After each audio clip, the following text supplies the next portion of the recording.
यूं तो समाज किसी व्यक्ति को उसके पद, पहचान या उपलब्धियों से जानता है, लेकिन कुछ व्यक्तित्व ऐसे होते हैं जिन्हें समझने के लिए सिर्फ उनका परिचय जानना पर्याप्त नहीं होता। उनके जीवन की यात्रा को महसूस करना पड़ता है।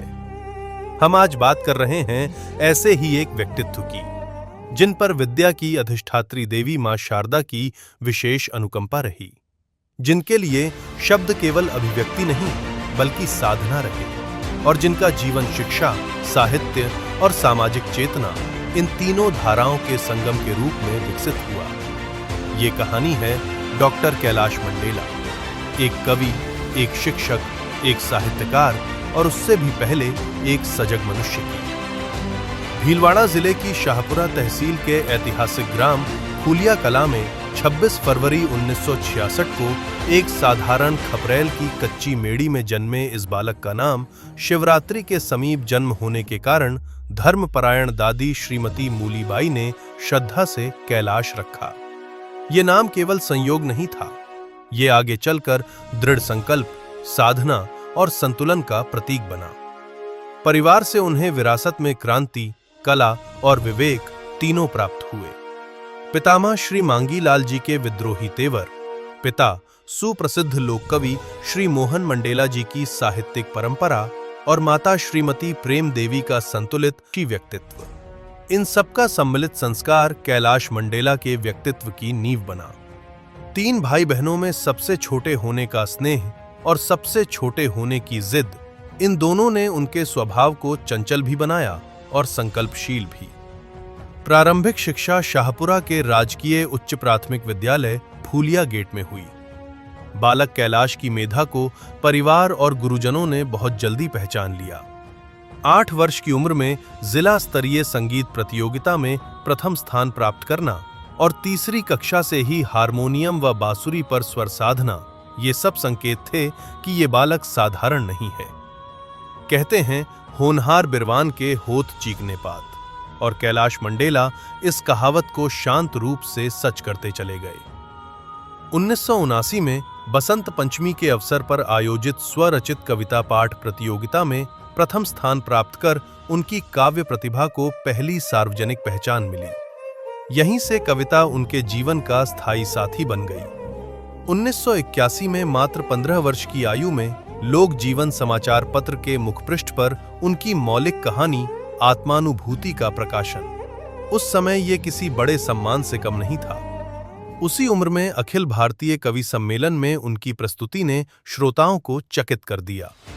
ये स्पष्ट हो गया कि ये आवाज लंबी यात्रा तय करने वाली है। शिक्षा के क्षेत्र में भी उनकी प्रगति निरंतर रही। कक्षा 1 से 11 तक सदैव प्रथम श्रेणी, कक्षा 10 में उपखंड स्तर पर प्रथम स्थान और हिंदी विषय में सर्वाधिक अंक प्राप्त कर स्वर्ण पदक। ये उपलब्धियां उनके अनुशासन और एकाग्रता की साक्षी हैं।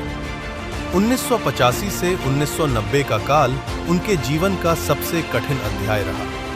बेरोजगारी, प्रतियोगी परीक्षाएं, RAS साक्षात्कार तक की यात्रा और बार-बार असफलता, इन सब ने उन्हें तोड़ा नहीं बल्कि भीतर से और मजबूत किया।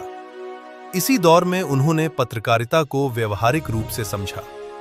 दैनिक प्रभावित समाचार पत्र में उपसंपादक के रूप में कार्य करते हुए जीवन की वास्तविकताओं से सीधा साक्षात्कार हुआ। यहीं उन्हें ये बोध हुआ कि प्रतिभा को जीवित रखने के लिए स्थिर आधार भी आवश्यक होता है। B.Ed के माध्यम से वे शिक्षा जगत में आए और 1991 में सरकारी सेवा का पहला अनुभव प्राप्त किया। हालांकि ये पद उनकी आकांक्षाओं के अनुरूप नहीं था, लेकिन इसी से आगे का मार्ग स्पष्ट हुआ। 1992 में विवाह और पारिवारिक दायित्वों के साथ जीवन की गति और गंभीर हो गई। उसी वर्ष शाहपुरा में अपने प्रयासों से ऐतिहासिक अखिल भारतीय कवि सम्मेलन का आयोजन, ये उनकी संगठन क्षमता का पहला बड़ा प्रमाण था। 1995 में हिंदी स्कूल व्याख्याता के रूप में चयन हुआ और 1997 में जिला शिक्षा एवं प्रशिक्षण संस्थान डाइट शाहपुरा में व्याख्याता के रूप में नियुक्ति। ये उनके शैक्षिक जीवन का महत्वपूर्ण मोड़ बना। डाइट में रहते हुए उन्होंने केवल पढ़ाया नहीं बल्कि शिक्षा को रचनात्मक दिशा दी। प्रशिक्षण, शोध, प्रकाशन और नवाचार, हर क्षेत्र में उनकी स्पष्ट छाप दिखाई दी। शोध स्पंदन और समन्वय जैसी पत्रिकाएं, शिक्षक मार्गदर्शिकाएं, शैक्षिक मॉड्यूल्स और 100 से अधिक रचनात्मक प्रकाशन, ये सब उनकी अकादमिक दृष्टि का परिणाम थे। 1997 में पिता स्वर्गीय मोहन मंडेला जी की स्मृति में अखिल भारतीय कवि सम्मेलन आयोजन का क्रम प्रारंभ किया, जो अद्यतन 29 वर्षों से निरंतर जारी है।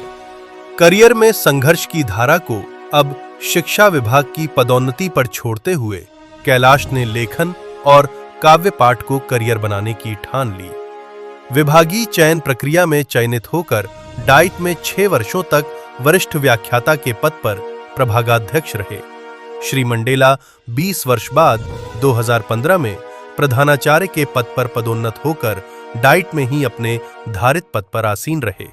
कवि मंडेला को विगत 40 वर्षों की साहित्य साधना के फलस्वरूप अनेक पुरस्कार एवं प्रतिष्ठित सम्मानों से नवाजा जा चुका है। 2002 में राजस्थानी भाषा में अपनी पहली पुस्तक अणकही अकादमी सहयोग से प्रकाशित की।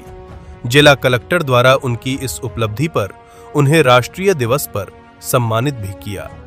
ऊंचाइयों के सोपान चढ़ते हुए हिंदी एवं राजस्थानी भाषा साहित्य में अपनी पहचान बनाते हुए साहित्य मंडल नाथद्वारा से संपादक शिरोमणि तथा तरुण समाज जयपुर से गीत रत्न, प्रबुद्ध साहित्यकार, साहित्य शिरोमणि सहित अनेक प्रतिष्ठित संस्थाओं से सम्मान एवं पुरस्कार प्राप्त करते रहे हैं, जो निरंतर जारी है।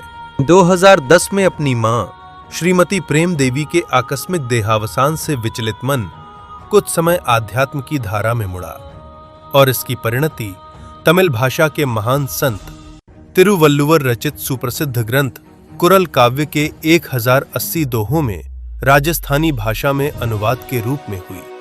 श्री मंडेला की इस राष्ट्रीय स्तर की उपलब्धि पर जिला कलेक्टर भीलवाड़ा द्वारा दूसरी बार उन्हें राष्ट्रीय दिवस समारोह में उन्हें जिला स्तर पर सम्मानित किया गया। अनुवाद के क्षेत्र में हिंदी साहित्य के आदि ग्रंथ ढोला मारू का डींगल से हिंदी दोहा छंद में अनुवाद साहित्य अकादमी उदयपुर के सहयोग से प्रकाशित होना भी उल्लेखनीय है। इस समय में पहली विदेश यात्रा के आमंत्रण ने उनके भीतर उत्साह का संचरण किया। 1992 से ही आकाशवाणी और दूरदर्शन तथा अन्य टीवी चैनल से जुड़े कैलाश मंडेला के करियर में उस समय के सबसे प्रतिष्ठित टीवी शो वाह वाह क्या बात है में जाना अत्यंत उत्साहजनक रहा। मेवाड़ क्षेत्र के वे पहले कवि थे जिन्हें इस आयोजन में शामिल किया गया। श्री मंडेला विगत 8 वर्ष से प्रतिदिन मिशन मंडेला शीर्षक से एक पद्य कॉलम लिखते हैं, जो बैंगलोर और चेन्नई से प्रकाशित दक्षिण भारत के सबसे प्रतिष्ठित हिंदी दैनिक दक्षिण भारत राष्ट्रमत के मुखपृष्ठ पर प्रतिदिन छपता है।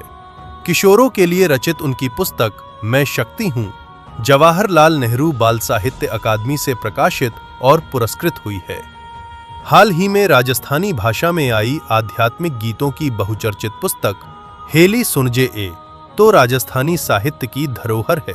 महाकवि नीरज, बालकवि बैरागी, डॉक्टर उर्मिलेश, विश्वविख्यात कवि सुरेंद्र दुबे जैसे दिग्गज कवियों सहित पद्मश्री अशोक चक्रधर, सुरेंद्र शर्मा, वसीम बरेलवी, गीतकार संतोषानंद, डॉक्टर हरिओम पवार, सत्यनारायण सत्तन तथा वर्तमान के सभी हिंदी एवं राजस्थानी भाषा के चर्चित राष्ट्रीय एवं अंतर्राष्ट्रीय स्तर के कवियों के साथ निरंतर मंच साझा करते रहे हैं। एक छोटे से जीवन में राजकीय एवं सामाजिक दायित्वों के निर्वहन के साथ इतनी उपलब्धियां असाधारण हैं। राजकीय सेवा में सदैव समय और अनुशासन के पक्षधर रहे श्री मंडेला ने स्पष्टता और ईमानदारी को अपना नैसर्गिक गुण बनाया। कुशल वक्ता और मोटिवेशनल स्पीकर रहे श्री मंडेला सामाजिक स्तर पर ख्याति प्राप्त होने के साथ साथ अपने छात्रों में भी लोकप्रिय रहे हैं। डाइट के एकाडमिक कार्यों के उन्नयन में उनके अप्रतिम योगदान के साथ साथ भौतिक उन्नयन में वृक्षारोपण एवं डाइट सौंदर्यीकरण एवं संवर्धन में विगत 27 वर्षों से निरंतर उनकी सक्रियता एक इतिहास है। सबसे बड़ा सम्मान यह है कि वे आज भी अपने विद्यार्थियों, सहकर्मियों और श्रोताओं के लिए उतने ही सुलभ है। सेवानिवृत्ति को वे विश्राम नहीं, एक नए अध्याय की शुरुआत मानते हैं, क्योंकि कुछ लोग पद से नहीं अपने विचारों से पहचाने जाते हैं और कुछ यात्राएं कभी समाप्त नहीं होती, वे बस नए रूप में आगे बढ़ती है।